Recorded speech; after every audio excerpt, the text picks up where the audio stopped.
What's up, everybody? We are live. Welcome to another NBA DFS Player Props live stream. For today is November 8th, 2023. We got 14 games in the NBA. A lot of NBA games, man. 10 on Monday, 0 on Tuesday, 14 today, 2 tomorrow, 10 on Friday. Crazy stagger of games here. I'd like to see a better balance, to be honest with you. So you don't have these big lopsided slates. But nonetheless, hope everybody's doing well. Hope this video finds you all in good spirits. What's going on? Snapped. What's going on? So today's stream, we're going to keep it very, very simple. I've already released my player prop video, did so just a minute or two after midnight. So it's been out for 15 hours now, 12 hours, something like that. I understand a couple of the plays have bumped. And I realized that releasing that video that early, that's going to happen. So that's why I wanted to incorporate a live stream. So that way we can all sit down together and look at some player props, take a look at the prize picks board. A lot of things change. Maybe players get ruled out and new player props are on the board. So we'll use this time to dig into the player prop board on prize picks together. But before we do that, definitely make sure you're liking this stream. If you're in here watching, we got 7 viewers. We should have 7 likes at minimum.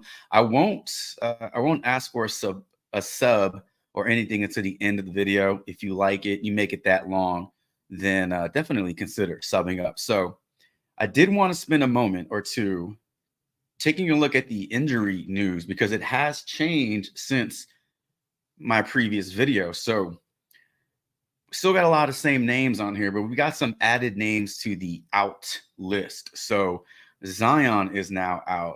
We have Draymond Green now out. Walker Kessler is officially out. I don't believe he was on that list earlier this morning. I believe he was questionable. Scoot, Ivy, Harris, Amen, CJ, all those guys are the same. Kevin Love's in. Now, Rui Hachimura is in. So that's kind of big news. So in the event that Anthony Davis can't go tonight, then you're going to have probably a combo of Christian Wood and Rui Hachimura playing in a paint. We talked about the assist prop for Sengun and how not having Davis in there helps. So Tari Eason is in. So Tari Eason making his season debut should cut into, I don't know whose minutes that'll cut into, whether it's Sengun or Jabari Smith. But even if it does cut into their minutes, it's not going to be enough to make them unplayable or make their props untouchable. So it is something to keep our eyes on moving forward because Tari Eason's a really good player. So having him back just adds a lot of depth to the Rockets front court. So that's the injury report, injury update as of 3:04 p.m. So let me just show you real quick the plays that we talked about in the previous video in case you weren't able to catch it. We talked about Tobias Harris, 7.5 rebounds and assists, liking the over. Sengun, 5.5 assists, liking the over. And then Marcus Smart, 9.5 rebounds and assists, liking the under. So those were our 3 plays that we talked about in the recorded video that was uploaded to the channel quite a while ago. What's up, Dirty Harry? Dirty Larry, Dirty Harry, Dirty Larry. Andrew, what's going on? Yeah, Zion's out. Brandon Ingram. Yeah, so I think it's pretty beneficial to have a live stream around this time because as you can see, things change. And if we're able to just kind of review the board together closer to tip off, maybe it'll help make, new slips. So, all right. So I have a couple of plays that I have already selected over on Prize Picks that were standing out to me, but only have two plays to personally go over that I think are in pretty good spots. But as always, feel free to drop in the comments. Feel free to drop in the chat what is on your mind, what prop you're looking at. We could take a look at it together over on props.cash. And If you have any NFL picks, I know NFL props are on the board as well. Thursday Night Football looks terrible. It looks like a terrible game between two bad teams and two bad quarterbacks, to be honest with you. I know the future is very, very bright for Bryce Young, but this season looks like it's just going to be a very tough one for him. And now we're starting to see a little bit of that shine on Badgett wear off, right? So we're starting to see him for the undrafted free agent that he is. So should be an excellent, excellent game of two struggling offenses. But if you have any NFL player props that you have on your mind or on your radar, feel free to drop those in. I'm going to take these as they come in. If y'all wouldn't mind when y'all suggest a player prop, maybe make it all caps so that it stands out and it'll just like pop out to me and I'll just be able to see it and dive into it over on props.cash. So here are the two plays I was looking at. Porzingis fantasy score, looking at this, I don't like the over, and then Denny Avija liking the over on this one as well. I'm going to switch over to props.cash, and I just want to start with Porzingis real quick. Now I know he has a tough matchup, or it's a tough matchup on paper because you got two really good teams, like potential, Final Four teams. And you got Embiid on the other side. But something I was thinking about, and I share this in the Discord because I really like this prop. Foul trouble is a concern for Porzingis because of Embiid. But we've seen in the past where the Celtics will use Al Horford. They'll start Al Horford for the sole purpose of guarding Embiid. We've seen Al Horford guard Giannis and make things difficult for him. We've seen him guard Embiid before. So it's possible Horford starts and Porzingis doesn't have to worry about that. And he's kind of, left to play freely, so that's kind of my thought on that one. But we could take a look at his stats, at his lines. Now, Porzingis is typically a point per minute player. So fantasy point per minute. So if he plays 32 minutes, he gets 32 fantasy points. I say typically, that doesn't include blowouts or injuries or anything like that. But if the dude plays 33, 34 minutes, he should get 33, 34 fantasy points, which is why I think 31 and a half is a little too low. So we can take a look at his points right here, starting off the season over his last 5 games, 2 up, 3 down. All right. He's hooked 17 once, gone over twice, under twice. Rebounds, we've seen Porzingis grab rebounds. We've seen him stay in that 5 to 6 range. Doesn't seem to go lower. He does have that 10 rebound upside. And then his assists. Now, maybe this is where we've seen the biggest drop off because there are a lot of other guys on this team, Tatum, Brown, White, that can do that. So really, we're looking at points and rebounds. And then you really can't forget about steals and blocks because Porzingis does have that upside. So when we talk about fantasy score, steals and blocks are a huge part of that. I mean, that can take you over. That can account for turnovers. If you turn the ball over more than once, one steal, one block just, scratches that off. I just think he's in a good spot. Again, point per minute guy. If he plays more than 31 and a half minutes today, I think he's in a good spot to go over. So not a whole lot to dig into there. Just something that stood out to me that I wanted to share with y'all. And then Denny Avija. So it took me forever to learn how to say his last name. Denny Avija. So fantasy points. He's been silently, maybe not so silently, killing it. So 3 games in a row of going over point line. He grabs boards. He dishes out assists. They paid him very well in the offseason for a reason. They do see him as a part of their future. I don't know what that means in Washington, but they like him. And so when you pay somebody and you like that player, you will typically play them. So you pay him, you play him. And so he's getting the minutes, which is great because you can't score if you're on the bench. If you want to take a look at his minutes, they've increased over the last few games. Now, the thing about Washington is we've talked about this on streams. We've talked about this in videos. they're unable to keep games close. So when you're not able to keep games close, your starters sit out, they lose value. The other starters, or the starters from the other team, they sit down because the game's out of hand. Nobody hits value. But now we got two ugly ass teams playing today. Fast paced game, a lot of shots, a lot of missed shots, a lot of bad defense going to be played today. So guys like Avdija, Kuzma, even Jordan Poole, guys that like to shoot, this is the perfect game environment for them. And this is why Avdija is standing out to me today. So I know people were on his points. I know a lot of people are on his first half points. Maybe that's one of your wagons. So Avdija, Porzingis standing out to me in terms of fantasy score. I just wanted to share those two with you all. Let me pop in the chat and let's see if we have any. Let's see if we have any requests here. What's going on, TDC? Dirty Larry, Darrell Ravens. Michael, what's going on? All right, so CJ Stroud is that guy. He sure as hell looked like it, man. Man, I'm sure Houston was lit on the weekend, man. I mean, you had the Texans. I don't know if you want to call that an upset, but I don't think very many people expected a lot out of them this season. For them to get 4 wins this season is, I mean, D'Amico Ryans should be in consideration for Coach of the Year, to be honest with you. And then you had the Rockets crushing the Kings in back-to-back games. Yeah, a lot of good things in Houston in terms of sports. All right, let's see. Jason Tatum fantasy score. All right, TD. Let me look that up for you. Let's head on back to the Boston and Philly game. Jason Tatum fantasy score. So what is his fantasy score actually? Let's see. All right.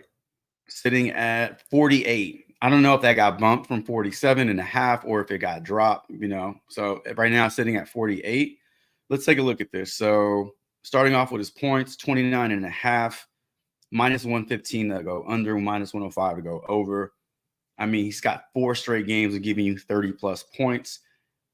Pulling up his history against Philly, mixed results. I mean, Philly's tough, But again, he's done it. When he does it, he does it. But just because you don't hit point prop doesn't mean you can't hit fantasy smart. So take a look at his rebounds versus Philly. You're seeing a lot of green here. He's averaging 10.6 rebounds versus Philly. Over the last 5 games, he's averaging 8.4. The assist, we've seen his assist drop a little bit. I thought we would. I mean, you got Drew. You got Derek White stepping into a larger role without Brogdon there, and just a lot of new faces. I figured his assist would take a hit. He's still averaging over his last 5. He's still giving you basically, what is that, 4 assists. Even money, I don't know. Like, these odds don't really show any swing in either direction. And then you also have his steals and blocks. 5 steals and blocks in his last game. So in terms of fantasy score, we can do a couple different things.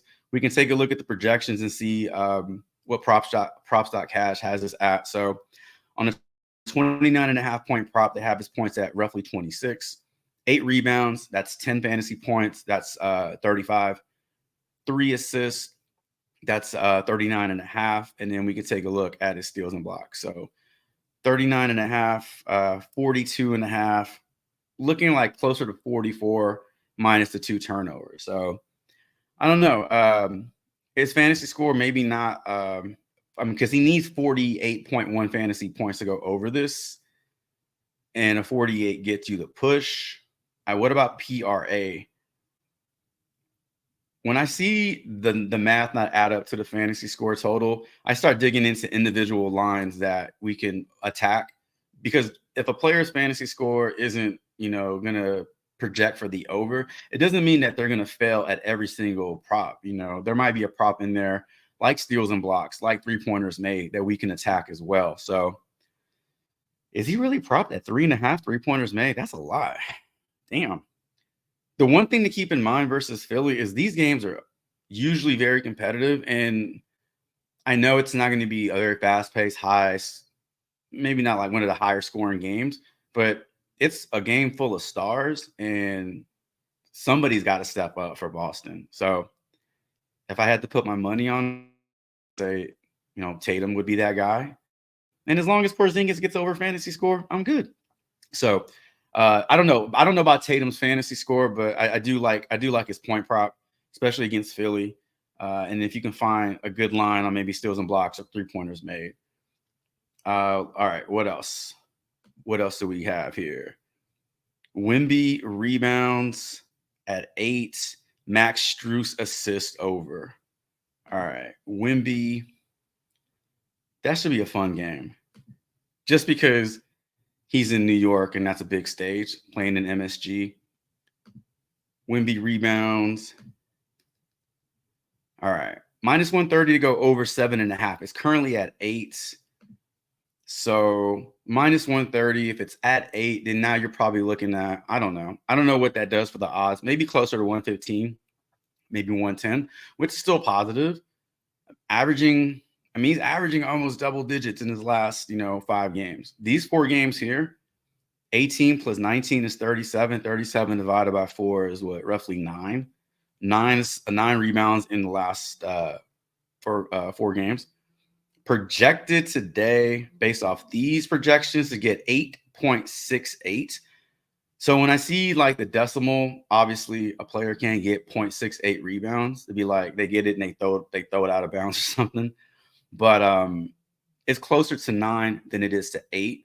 So you could round it up to 9, but that's how I look at that. If it's below 0.5, I round it down. That's kind of my rule for those decimals. So his rebounds look strong. Obviously, we like it better at 7.5, but 8 is fine. Max Strus assist. All right. Max Strus assist. Sitting at 2.5 over on Prize Picks. Now, if it's still 2.5, it's getting minus 130 to go under. That's crazy. It is showing 3 on these projections. It is showing him getting 3. He has hit 3 in 4 out of the last 5 games. Numbers against OKC. Now, both of these games were played in Miami as a Heat. So different team, different environment. We know that, but he has good history versus this team. Strus, let's take a look at assist versus, what is Strus? Is he a shooting guard? Considered a shooting guard in this day and age of positionless basketball? Shooting guard versus versus the Thunder. We got Murray, who went over. We got Bogdan, who went over. Moody goes over. Hawkins goes over. Joe Harris, 0.5 assist. Alec Burks goes over. Alec Burks, I don't believe he's a starter. Came off the bench and dished out 7. Jaden Ivey with 3. There's a lot of good data points here if you want to just take a look at what opposing shooting guards have done versus OKC. So yeah, if you're playing the numbers, you're playing the math, take the under on this one or stay away. But if you believe that based off the history versus Oklahoma City projections and then what other opposing shooting guards have done versus Oklahoma City, I think you have enough there to take the over on his assist. All right, let's see. Bam had a good game last game. What did he have? 20? Was it 20, 20, and 10? Or some crazy stat line like that. It was something that's not done very often. Bam Fantasy, DeAndre Ayton steals and blocks. Who else? All right. DeAndre Ayton steals and blocks and Bam Fantasy score. Yeah, Michael. 31.5 is kind of low. But I've said that before on players, like that's way too low. And then they come out and they don't do anything. So, I mean, all we could do is play the math, play the numbers, and, research it. They still have to go out there and do it for us, right? They still got to get it done. Let's see. Yeah, hit that like button when y'all come in. Appreciate that, TDC. For sure. All right, Bam Fantasy, DeAndre Ayton steals and blocks. Now, no Rob Williams. He's out for the year, right? He's having reconstructive knee surgery. That's why the Celtics did that, man. Like, I hated to see him leave Boston. especially Marcus Smart. And even though I'm taking the under on his 9.5 rebounds and assists, I still have like a place in my heart for him because he played so many years in Boston and was such a important piece. But they shipped those guys out at the right time and got what they could for him. And Rob Williams was just consistently injured when he was on the court. It was a game changer, but we saw in the playoffs this past year, he could barely even make it like 12, 13 minutes sometimes. So I'm surprised they were able to get him. I'm surprised the Portland Trailblazers took that, but he's out with that knee injury, man. That's sad. All right. Let's bam. All right. Bam fantasy score. Let's take a look at this. Where are we at? All right.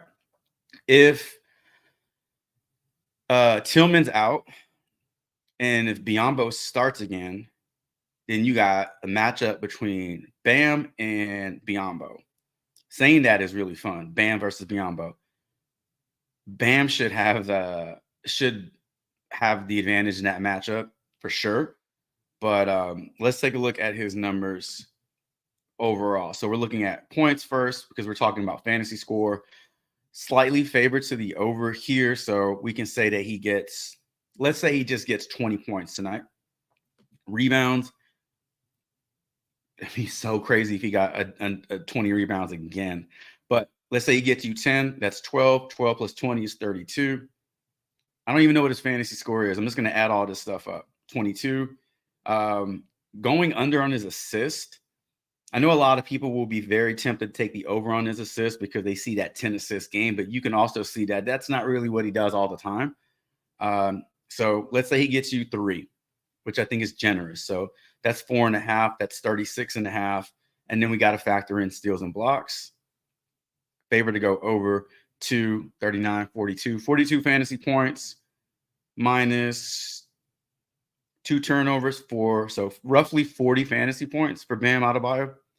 And we can see that these numbers here got him going for about 22 points, 9 rebounds, 4 assists, and then steals and blocks adds up to 2, and then 3 turnovers. So I think 40 points is in that range for him for sure. DeAndre Ayton, steals and blocks. All right. Oh, I mentioned, I knew I was going somewhere with that. Rob Williams being out. Where I was going with that was there's no backup basically in Portland. So you have Jabari Smith backing up Ayton.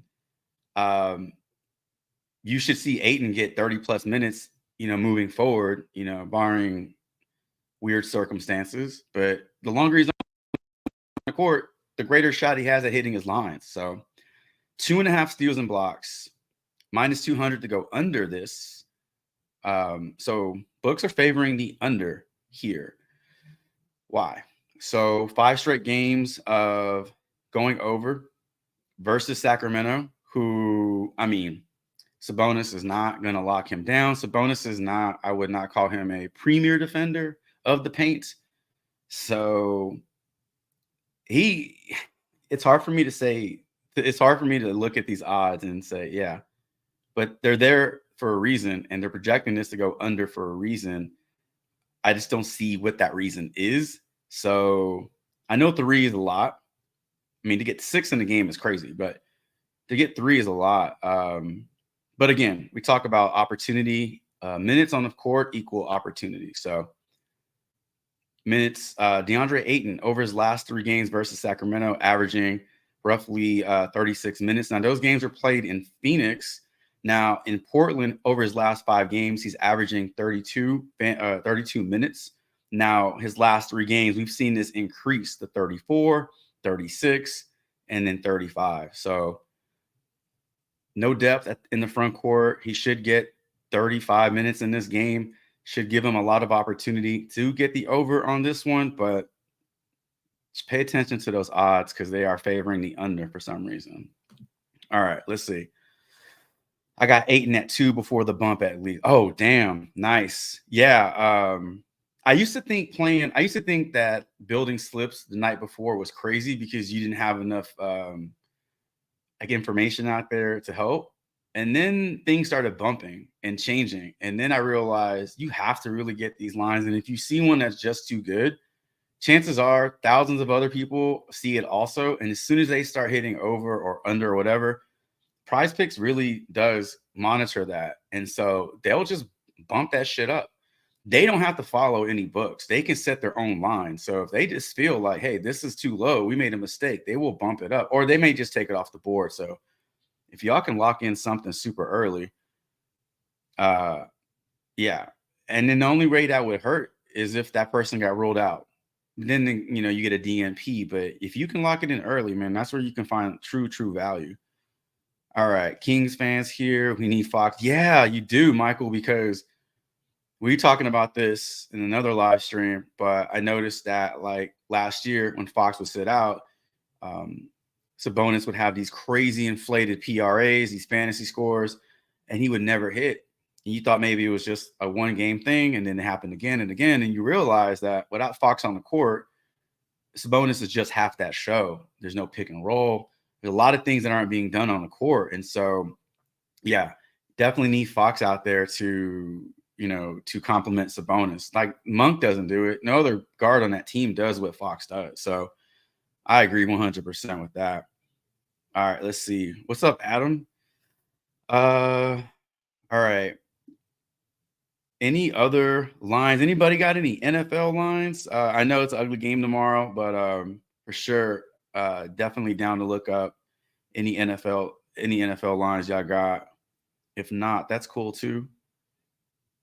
Let's see here. Let's take a look at the Prize Picks board and see if anything is popping out. All right. So injury news in Charlotte without Terry Rozier. So I know a lot of people are on, at least in DFS, a lot of people are on LaMelo Ball, just because when one star dips out, then the usage rate for the others go up, like Ball, like Hayward. But I was looking at a lot of his props today, but if the injury news is announced ahead of time, then Prize Picks, Underdog, wherever you play, they have plenty of time to release the lines, already juiced. When a player is ruled out midday, they have to scramble and, make adjustments. But when their injury news is already out, as soon as they drop these lines, like LaMelo Ball's numbers are already going to be juiced up. And so now it's just figuring out if you want to still play them at those lines, like looking at his points right now at 25.5, 42.5 PRA, 49.5 fantasy score. I mean, those are big numbers, but he is not on a minutes restriction any longer. At least I don't think he is. I mean, what we've seen from him over the last few games, I don't believe that. I mean, yeah, 39 minutes tells me that they're pretty much done with the minutes restriction for him. So this is the one game he's gone over this line this year. Yeah, this season. PRA, super big number, 42.5, 53. So it's possible that their lines are juiced up because of this last game. And people will see that last game and assume that it's going to happen again. Now, we'll say that the matchup with the Wizards that's a good matchup. And they give up the most points in the league, the second most points, second most rebounds. I mean, look at this. They're dead last, second to dead last, and last in every single category. So I say if there were a time that you would still play a line, even though it's juiced, it may be a game like this where there should be very little defense played, and LaMelo Ball will get increased usage without Rozier on the floor. So I'm not playing these lines, but I would not blame you if you decide to take the over on a few of his lines, because the game environment is very, very healthy for him. Let's see here. Badgett does like hitting Mooney. Man, that first game he played, he was looking for Mooney for sure. But you will see this when a backup quarterback steps in. They seem to target like the third receiver on that team. And that's the receiver they've built the best rapport with in training camp and practice. So when it's their time to play, they're not looking for, DJ Moore or Cole Kmet. Well, now he is, but they're looking for players that they've built that rapport. And so you'll see like an unknown receiver have a really good game with a backup quarterback because they've been doing it in practice since, July or August. But he will look for Mooney. If he could hit Mooney on the deep shot, man, that's a game changer. That's a slate breaker. If you're playing showdown and you had Mooney in the captain spot and he catches a 50-yard touchdown, I mean, that's a slate breaker, no doubt. Halliburton ball assist combo prop. Yeah, let's take a look at that one. What is it set to? I guess I can check it out here. Combo prop. Internet is so slow. All right, 21.5. It is what it is. Let's see. All right, so we got LaMelo Ball sitting at 9.5 assists. So -140 to go over 9.5. If this one got bumped up to 10, it's still playable because -140 that's a very, very good odd to hit. So it's almost like the books are projecting him to get 11 because it's so heavy on the over. So even at 10, it's still in play. So he does need 10 based off what I'm seeing on props.hash. And then Halliburton assist set to 11.5. So he needs 12. Ball needs 10. That's 22. The line set to 21. So you're already getting a 0.5 discount based off those numbers. If the line for Ball got bumped up to 10, he could still get you 10 as long as Halliburton got you 12 or more, and you'd be sitting good.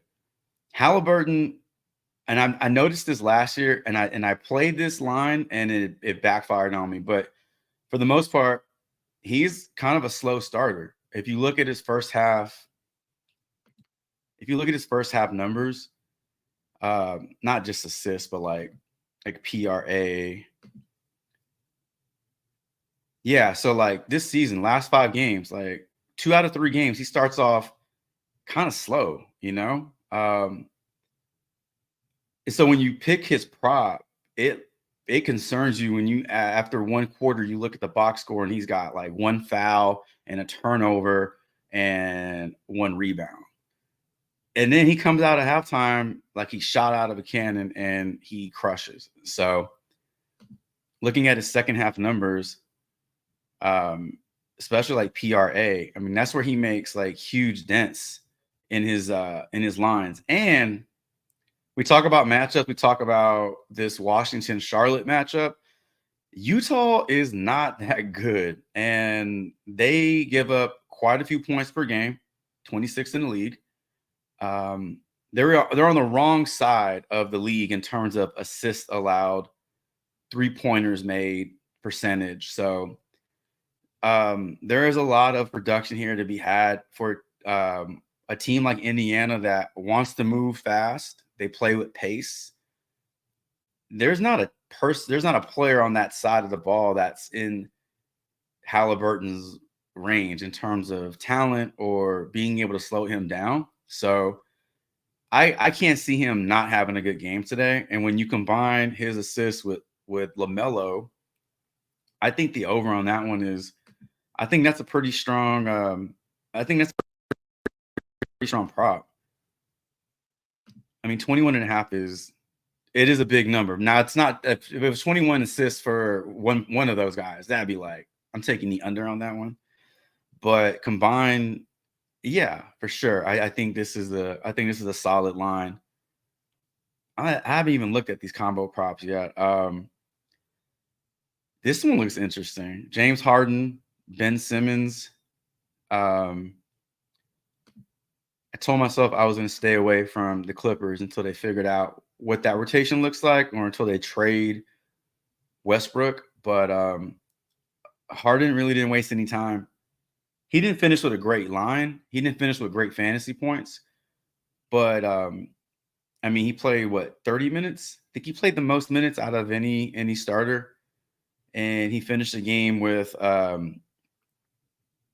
not 3 assists. There we go. He finished the game with 9 assists, just 6 assists. I thought he had more assists than that. Then we got Ben Simmons on the other side with a really good line of 6.5, favored for the over here. So their line combined is 12.5, meaning they each have to give you a minimum. No, not even a minimum. Ben Simmons has to give you 7, and Harden needs to give you a minimum of 6.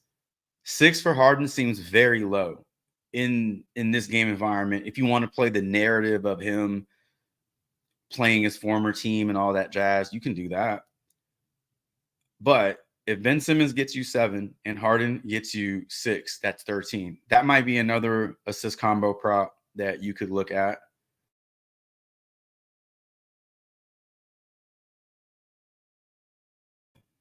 Do you like any Spurs props? We talked about Wemby's rebounds a few seconds ago.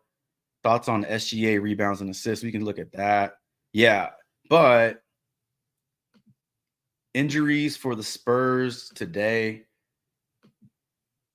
Let's see if anything's opened up. Let's see. All right. Oh, Vassell's out, right? Yeah. Vassell and Keldon Johnson's out? Did I miss him? He's not on the injury report. Don't know why he's day to day. But we know Vassell is out. Or did he get ruled? I'm so confused here. So now I don't see Vassell's doubtful to play. Okay, so I think he's not going to play.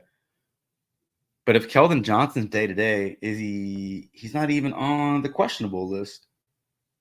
He's improbable, so he's playing. So, but even with Vassell out, that opens up minutes. I was on Zach Collins for a good little 3-4 game stretch, and I was on his points and rebounds, and then also his fantasy score. Where the fuck is he? Where the fuck is Zach Collins? Yeah, I was on those two lines because I thought he would take a backseat. I thought Wemby would cut into his production, but not really. I mean, his role is still the same. If anything, Wemby helps him out a little bit. They help each other out. But I mean, this is what I was playing. Like, look at his points here, and then look at his rebounds. I mean, when you get a combo prop, not a combo prop, when you get like points and rebounds prop, when you get a line like that for Zach Collins at like 18.5, 19.5, and this dude is giving you 14 points a game, he only needs to give you 5 rebounds, 6 rebounds. Those were really fun to play. They've bumped his lines up a little bit, but I also like his fantasy score because he's one of those players. We haven't seen it a lot this year, at least, but guys like him, Walker Kessler, Miles Turner, man, they can hit half their fantasy score with steals and blocks. And so when you see a line like 1.5, you see these favorable odds, slightly favorable odds, and he has the upside to give you 3-4 steals and blocks. When you add it all up, he has a fantasy score of like 35, 36. And when he gets put on the Prize Picks board for 31.5, 32.5 fantasy score, that's really low for somebody who can play 24, 25 minutes and get it done. So we talked about Wemby's rebounds, but Zach Collins, at least he was standing out to me until they started adjusting his lines. But I do like looking at his numbers because he can get it done and he doesn't need a bunch of minutes to do it. So, but aside from those two guys, there's not a Spurs prop that's really standing out to me. If you have one in mind, drop it in the chat. We can dig into it for sure. Ben Simmons PRA under earlier at 22.5. Pool over. Oh, I like pool 21. Yeah, Justin, what's up, man? Yeah, 21 points for Poole. I like that. We can take a look at that together. SGA rebounds and assists. Let's dig into that one. SGA rebounds and assists. Playing Cleveland. Why isn't he popping up? Do I got to refresh my page? I might have to refresh my page. All right. So in DFS, LaMelo Ball, Tyrese Halliburton, those two are the most talked about point guards today. Non-value point guards like Marcus Sasser and guys like Jordan Hawkins are going to pull a lot of ownership today because they provide value. But like the big names, no one's talking about SGA or Donovan Mitchell today. And those guys are in a good spot. Like SGA is like a very quiet play. No one's talking about him. He's pulling very low ownership. So I'm glad you brought him up because I think he's in a great spot. And maybe it was Jared Allen being out for the start of the year, but I just have not seen the same Cleveland defense that we saw last season. Everybody was scoring on these guys. I mean, they were getting in the shootouts, and that's not what you saw last season. So 11th most points allowed in the NBA. Once you start getting into like the top 10, they're all separated by like 0.5. So you can be like, you give up the 10th most points in the NBA and you're only separated by like a fraction of a point. But 109, it's not high, you know. Rebounds, giving up a lot of rebounds. I'm sure that that's due to Jared Allen not being in the lineup, you know, all year. But let's look at SGA. Rebounds and assists, right? That's what you wanted to look at. Rebounds and assists. Poole. Yeah, rebounds and assists. All right. So rebounds and assists. You can add up the projections right now. It gives you 13, 14.1. He is propped at 10.5. That is a ton of green. If you are superstitious or even a little stitious, you believe in the all green, I don't know, folklore, urban legend of all green, like stay away from all green, then you would not play this. However, it's hard to ignore this production when you're getting double-digit rebounds and assists from your point guard. Minus 115 to go over. Strong numbers here for SGA. Now, I can't look at this stat versus Cleveland. For some reason, props.cash does not have that data, but we can look at rebounds for point guards and then look at assists for point guards, and we can get an idea of what opposing teams have done. So Brunson, Quigley, and Brunson again, I've gone over their rebound prop. Halliburton brought in 8, 11 for SGA. All right, back in late October, 11 on a 4.5 rebound prop. So there's that. And then we can look at assists as well. So not only do we have good numbers for him just like on the season, I mean, there's positive numbers here versus this team. He hit this line on rebounds alone last game. So again, scrolling down, where is he? So went under assist, went over rebounds, 15 rebounds and assists.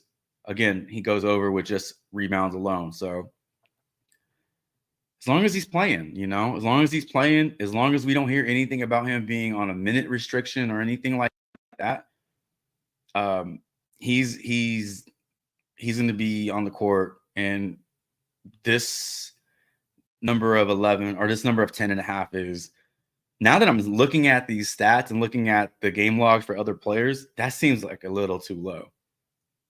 Odds agree a little bit. Minus 115 to go over that one. So SGA rebounds and assists, it looks pretty solid. Let's see. Do you think Chetty Osman? That's another name that I learned. I used to say CD Osman. Chetty Osman could get plugged in for more minutes without the sell. Point prop at 7.5. take a look. And then Mitchell Robinson over rebounds. All right. So Vassell's been out for, this will be what, his third game out. So there have been games played without Vassell. We can take a look at what Chetty has done in the absence of Vassell. So we do know that Vassell was out last game. He does have a point prop today of 7.5, minus 110 to go under. Projected for 8.6. So minutes for him. Now, correct me if I'm wrong, but Indiana, like, they put it on him, right? So 19 minutes is not a lot of playing time. I'm just gonna, 152 to 111. Holy shit. A lot of that was done in garbage time. I know it's like the backups versus the backups, but so Pop was like, nope, we're done. We're gonna fight. We're gonna live to fight another day. If it's not a blowout, then Chetty's looking at what, 20, 21, 22 minutes. And so we can take a look at what he's done on the year. I almost want to say that game versus Indiana doesn't count because of this, of just the low output by the entire team. It does bring his average down, right? It does bring his points per game down. So over his last 5, he's averaging 9.4, but without that game, that's 20, 32, 41, 41 divided by 4 is roughly 10. So, yeah, I'm not going to take the Toronto game out. I just think when a team puts 150 on you, that's a bad night. So, again, paying attention to the odds here, minus 110. It's not heavy juice on the under, but it is enough to pay attention to. So again, if you're a math person, you go by the stats, you're going to play the under on this one. But if you want to dig a little deeper and say, hey, Spurs are a little shorthanded tonight, as long as the Knicks don't like crush them and Spurs can keep it within 12, 15 going into the fourth, Chetty should get enough time to hit the over on this, especially if his 3 is falling. If he can hit a couple threes, I mean, he's not taking too many. Again, 6 here, 4 here. Yeah, if he can give you 3, 4 attempts and knock down 2 of them, he's almost there, right? So I like it, but again, if they get waxed, Pop's going to pull them. So that's one thing to keep in mind. Mitchell Robinson, we're in the same game. All right, so Mitchell Robinson, rebounds. Where are you? There you go. You said 10.5 rebounds. I saw 7.5 at first, but we're on his points. But I was like, hammer the over on that shit. 7.5, 10.5. All right. Minus 125 to go under. 3 games straight of 15 plus. Where was this when I made my video and put him on the damn thumbnail? We only needed 9 rebounds from him that game. 15 rebounds. All right. Projected to get 11.6, closer to 12. Even 11 gets it done, right? So feel confident with 11, but minus 125 on the under. So that's like 54% odds to go under, 46% chance to go over. So those odds don't look good. It is a very big front court with Wemby and Zach Collins. So I'm sure that the books are considering all that. Like all that stuff is already baked into this number. That's why it's at 125. Now, you could take the shot. You could take a shot on this one, but what pains me about Mitchell Robinson is Tom Thibodeau, who will just pull him out and play Hartenstein for like a full half. And it feels like it's for no reason. Maybe it's just game flow. Maybe Mitchell Robinson misses an assignment and Tibbs is like, you're done. And that's the only thing that scares me about taking his props is just that quick hook. I don't know why he has a quick hook, because when he's on the court, he's moving, he's hustling. He's not just lazy on the court. So but those are really big odds to go under. So me personally, I'm gonna stay away from his rebounds, but it's very difficult to ignore those numbers. And 2 games versus San Antonio, his last 2 games didn't look so good. These might have been some quick hooks though for Robinson. Yeah, this one definitely was a quick hook unless he got injured in this game. This one he played almost 30 minutes and wasn't able to get it done. But anytime you play less than 15 minutes, it's like injury related or matchup related. You got pulled out. So Mitchell Robinson, that's a pretty big rebound. That's what happens when you grab 15 rebounds in 3 straight games. Prize Picks doesn't waste any time with bumping that up. Justin says he has the under on SGA's rebounds. Books have him going under, but something does scare me a little because it's SGA. That dude is like, he's like a firecracker, man. He's just like, he's gonna go off, but it's just like, it still like surprises you when he does because it just kind of comes out of nowhere. I've taken the under on his PRA, and it'll look really good for a full half. I'm like, oh, he's at 12 PRA. He's not going to get it. And he comes out in the third quarter and then hits it in the third quarter. There are some players that I've just been burned by so many times where I'd rather just not play it at all. I'm just like, God bless. And I'm going to watch from the side. I found a rival play on underdog. Let's see what else we got. What's up, Epic 130? What's going on, Jake? Gray Mustang. What's going on? All right. Any other request? Any other NFL video? I'll create an NFL prop video this week. I don't believe I'll do one for tomorrow. It's such an ugly ass game, man. Like, it's hard to find good props in an ugly game. You can for sure. You definitely can. I just don't want to. Like these past few games on Thursday night not all of them. They are better this year than they were last year, but this one for tomorrow, is not looking good. So I'm gonna stay away from that one. All right. Yeah, if you're just joining, hit the like button. I'm not gonna ask you to sub. But definitely hit the like button if you're here. Appreciate the support. All the support counts. All right.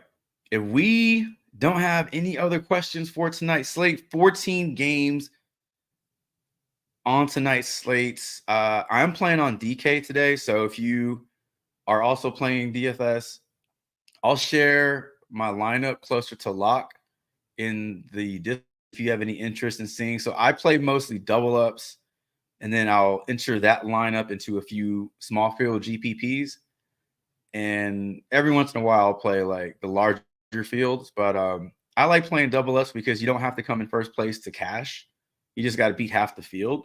And sometimes half the field beats themselves. So you're kind of already in a good spot. But I'll share my lineup. If you have any interest in checking that out, that'll be over in the free player prop Discord. So I think that's going to do it for today's stream. We got it done in under an hour. So really want to start doing these live streams on a regular basis. I just think it provides a little bit more insight for everybody, especially when I get that first video done so early in the day. So much changes. So I'll keep doing these live streams. Y'all keep joining and showing support. I appreciate that. Chet Holmgren, any thoughts on Chet? He was hitting overs a lot without Shea. And now with him back, seems like people have been fading him, but he seems to still be hitting. All right. Yeah, I agree. I think we talked about this I think it was last Friday. We talked about how when Shea gets hurt and last year when Josh Giddey was like dependent on, he wasn't able to carry that weight and like the team wasn't the same. And so I was talking about taking the under on some of his player props because they'll get bumped up without Shea in there because everybody flocks to Josh Giddey.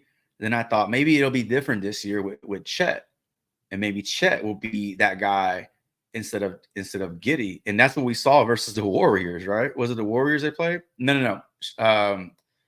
I don't remember the game they played, but Chet had a monster game that game. So yeah, I don't think SGA being in the lineup hurts Chet. The only difference is there's one more mouth to feed in the lineup, and it's for lack of a better term, it's a big mouth.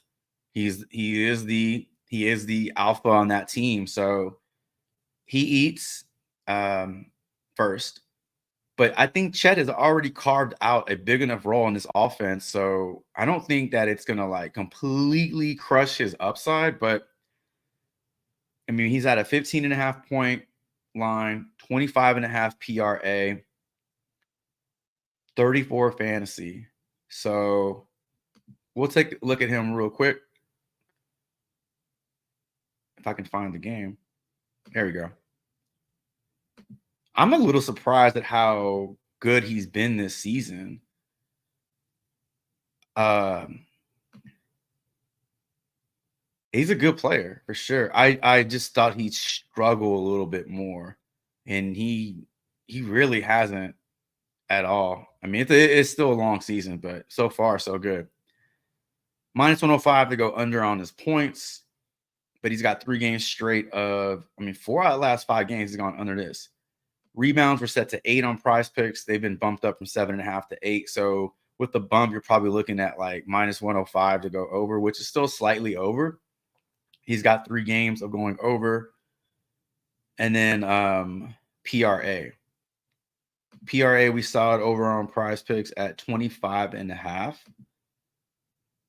The books had this at 26.5. So you're getting a 1 point, or excuse me, you're getting 1 point discount. All that looks really good. There is no history for him versus Cleveland. Well, 1 game versus Cleveland. But like there's no last year history for him. So 1 game is hardly enough to go on and say, oh, that's what he's going to do every game. But it is nice to see him have a good game against his team. Gets to play him again. Now, if you want to look at his projections in terms of PRA, 17 points, 8 rebounds, 3 assists. 11 plus 17 is 28. That's a 3 PRA difference from where the line is on Prize Picks. And then what's going to make or break his fantasy score is steals and blocks. Projected for roughly 3 steals and blocks. Look at that shit. So even if he has a lackluster game in terms of points scored,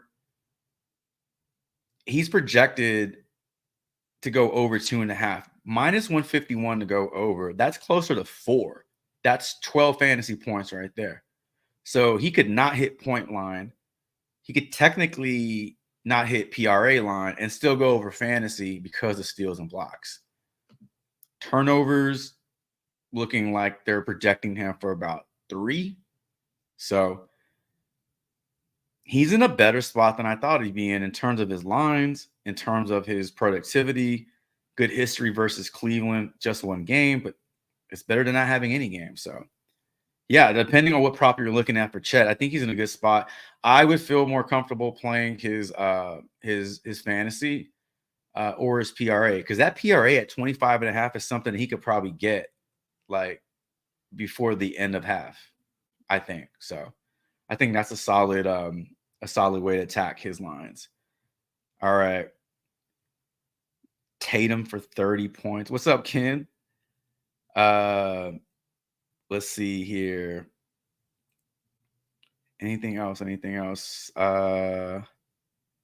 Tatum for 30 points. We talked about Tatum's fantasy score earlier, and then we were looking at his points. And we also looked at not Embiid, Porzingis. We also looked at Porzingis's fantasy. So Tatum, 109 to go over 29. So yeah, so if you go by the books only, if you look at the numbers and you believe in the odds, then this is an over. It looks like he gets 30 on the dot with this projection or with this line. And then with the projections, they only have him for 26. Sometimes these projections don't correlate with the line. I pay more attention to this versus this, but it is nice when they both match. So if this odd says the over is in play, and then the projection matches it, I feel very, very good about that. But I don't get discouraged if these don't match. Projections are projections. The books are a little bit more they're a little bit more solid. So yeah, I think Tatum's in play for his points for sure. It's a big game for them. It's a good matchup. It's going to be a big test for them. Should be one of the best games to watch tonight for sure. So, all right, everybody. I thought we were going to cut out in an hour, under an hour, but it's all good. Hour is fine for a live stream. Perfect. Appreciate everybody stopping by. Appreciate y'all taking time out of your day to check this video out. Definitely appreciate all the support, the likes. If you've made it this far, consider subbing up. Consider liking, sharing this channel, sharing this live stream with somebody, and then last but not least, no matter who you roll with, whatever props you play today, I hope they all respect the damn coin. Best of luck to you all, and then to my next live stream and my next player prop video. Chavez is out.